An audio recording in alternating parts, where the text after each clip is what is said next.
The Rime of the Ancient Mariner is the longest major poem by the English poet Samuel Taylor Coleridge, written in 1797 98 and published in 1798 in the first edition of Lyrical Ballads.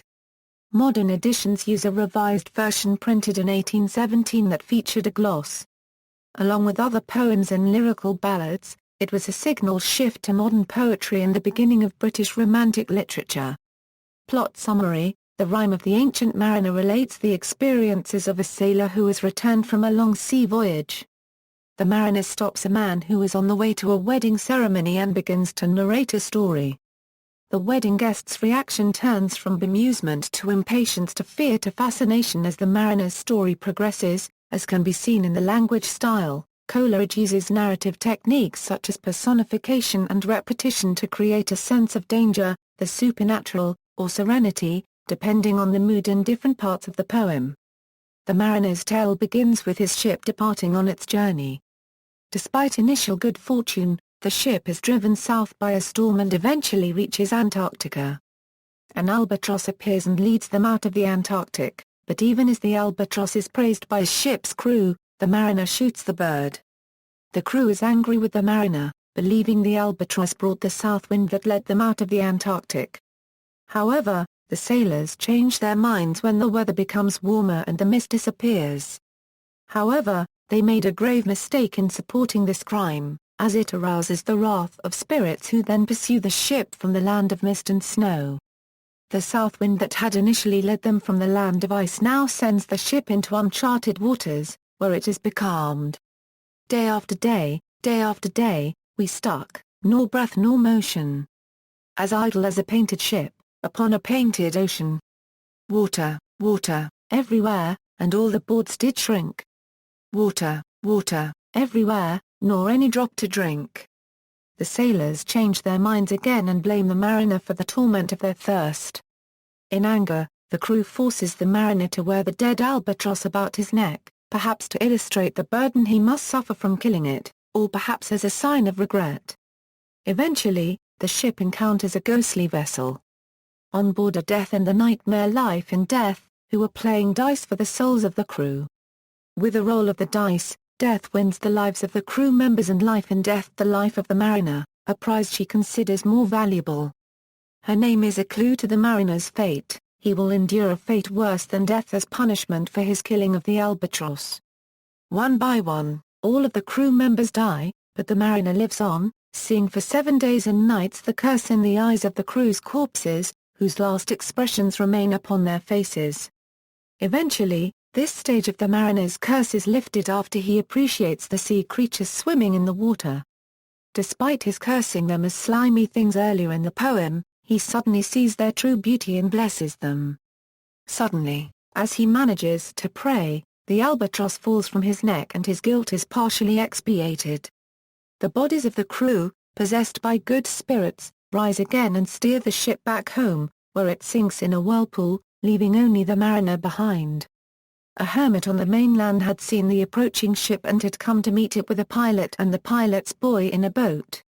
When they pull him from the water, they think he is dead, but when he opens his mouth, the pilot has a fit. The hermit prays, and the mariner picks up the oars to row. The pilot's boy goes crazy and laughs, thinking the mariner is the devil, and says, "The devil knows how to row." As penance for shooting the albatross, the mariner, driven by guilt, is forced to wander the earth, tell his story, and teach a lesson to those he meets. He prayeth best, who liveth best, all things both great and small. For the dear God who liveth thus, he made and liveth all.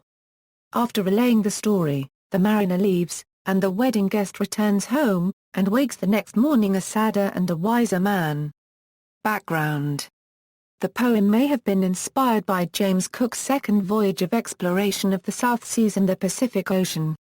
Coleridge's tutor, William Wales, was the astronomer on Cook's flagship and had a strong relationship with Cook.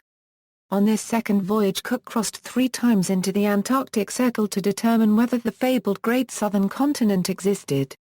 Critics have also suggested that the poem may have been inspired by the voyage of Thomas James into the Arctic. Some critics think that Coleridge drew upon James's account of hardship and lamentation in writing the Rime of the Ancient Mariner.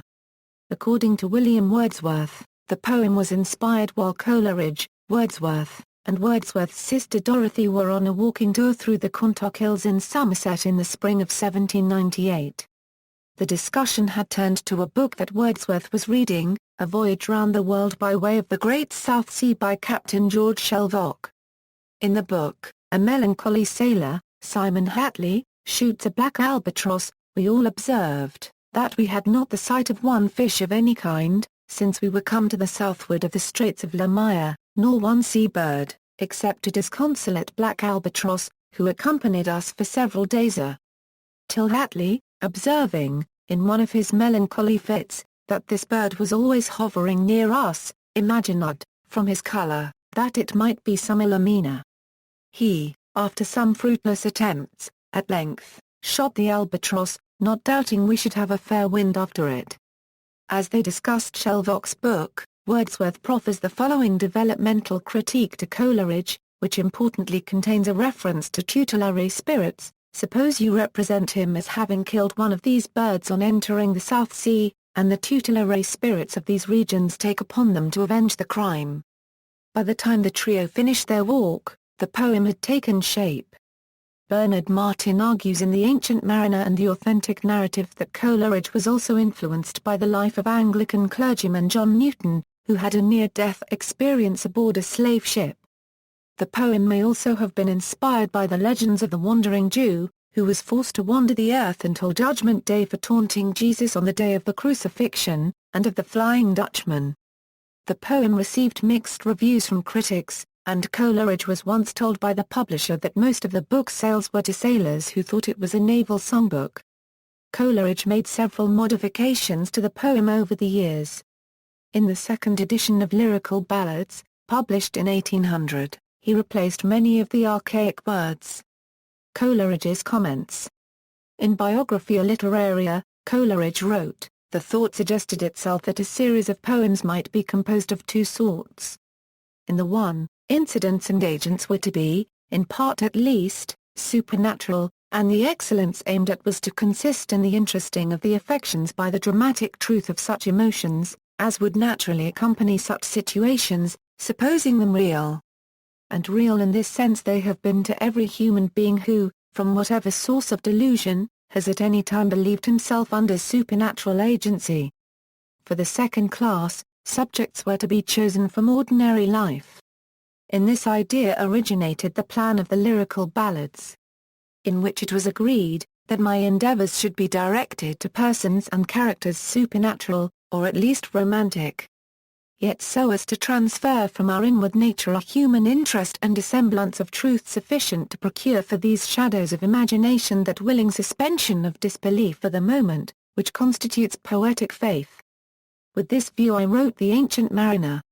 In Table Talk, Coleridge wrote, "Mrs. Barbauld once told me that she admired The Ancient Mariner very much, but that there were two faults in it: it was improbable, and had no moral. As for the probability, I owned that might admit some question. But as to the want of a moral, I told her that in my own judgment the poem had too much. And that the only, or chief fault, if I might say so, was the obtrusion of the moral sentiments so openly on the reader as a principle or cause of action in a work of such pure imagination. It ought to have had no more moral than the Arabian Nights' tale of the merchant sitting down to eat dates by the side of a well, and throwing the shells aside, and lo! a genie starts up, and says he must kill the aforesaid merchant, because one of the date shells had, it seems, put out the eye of the genie's son." Wordsworth's comments. Wordsworth wrote to Joseph Cotel in 1799, "From what I can gather it seems that The Ancient Mariner has upon the whole been an injury to the volume. I mean that the old words and the strangeness of it have deterred readers from going on. If the volume should come to a second edition I would put in its place some little things which would be more likely to suit the common taste." However, when Lyrical Ballads was reprinted, Wordsworth included it despite Coleridge's objections, writing, "The poem of my friend has indeed great defects. First, that the principal person has no distinct character either in his profession of mariner, or as a human being who, having been long under the control of supernatural impressions, might be supposed himself to partake of something supernatural. Secondly, that he does not act, but is continually acted upon. Thirdly, that the events having no necessary connection do not produce each other. And lastly, that the imagery is somewhat too laboriously accumulated. Yet the poem contains many delicate touches of passion, and indeed the passion is everywhere true to nature. A great number of the stanzas present beautiful images, and are expressed with unusual felicity of language. And the versification, though the metre is itself unfit for long poems, is harmonious and artfully varied, exhibiting the utmost powers of the metre, and every variety of which it is capable. It therefore appeared to me that these several merits gave to the poem a value which is not often possessed by better poems. Early criticisms. Upon its release, the poem was criticized for being obscure and difficult to read. The use of archaic spelling of words was seen as not in keeping with Wordsworth's claims of using common language. Criticism was renewed again in 1815–16, when Coleridge added marginal notes to the poem that were also written in an archaic style. These notes or glosses, placed next to the text of the poem, ostensibly interpret the verses much like marginal notes found in the Bible. There were many opinions on why Coleridge inserted the gloss. Charles Lamb, who had deeply admired the original for its attention to human feeling, claimed that the gloss distanced the audience from the narrative, weakening the poem's effects. The entire poem was first published in the collection of Lyrical Ballads.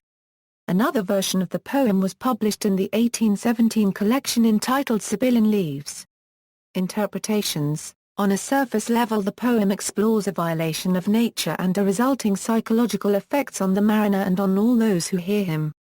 According to Jerome McGann, the poem is like a salvation story. The poem's physical structure is multi-layered text based on Coleridge's interest in higher criticism.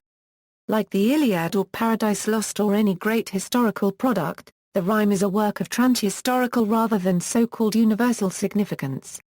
This verbal distinction is important because it calls attention to a real one. Like the Divine Comedy or any other poem, the rhyme is not valued or used always or everywhere or by everyone in the same way or for the same reasons.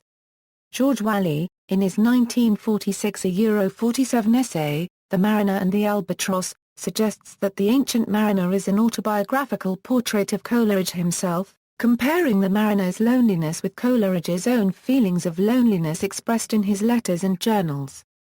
In popular culture. In addition to being referred to in several other notable works, due to the popularity of the poem, the phrase albatross around one's neck has become an English-language idiom referring to a heavy burden of guilt that becomes an obstacle to success. Notes. References: Gardner, Martin, The Annotated Ancient Mariner, New York, Clarkson Potter, 1965. Reprinted by Prometheus Books, 19. ISBN 1-59102-125-1, John Livingston Lowes, The Road to Xanadu A Study in the Ways of the Imagination, Houghton Mifflin, 1927, Scott, Grant F. The Many Men So Beautiful Gustav Dora Copyright Illustrations to the Rime of the Ancient Mariner, Romanticism 16.11 €24. External links, illustrations from the Rime of the Ancient Mariner, Gustav Dora Copyright Illustrations from the University at Buffalo Libraries Unregistered Trademark Rare and Special Books Collection, The Rime of the Ancient Mariner, text from Project Gutenberg, The Rime of the Ancient Mariner, audiobook from Project Gutenberg, The Rime of the Ancient Mariner, audiobook from LibriVox, Abstracts of Literary Criticism of the Rime of the Ancient Mariner.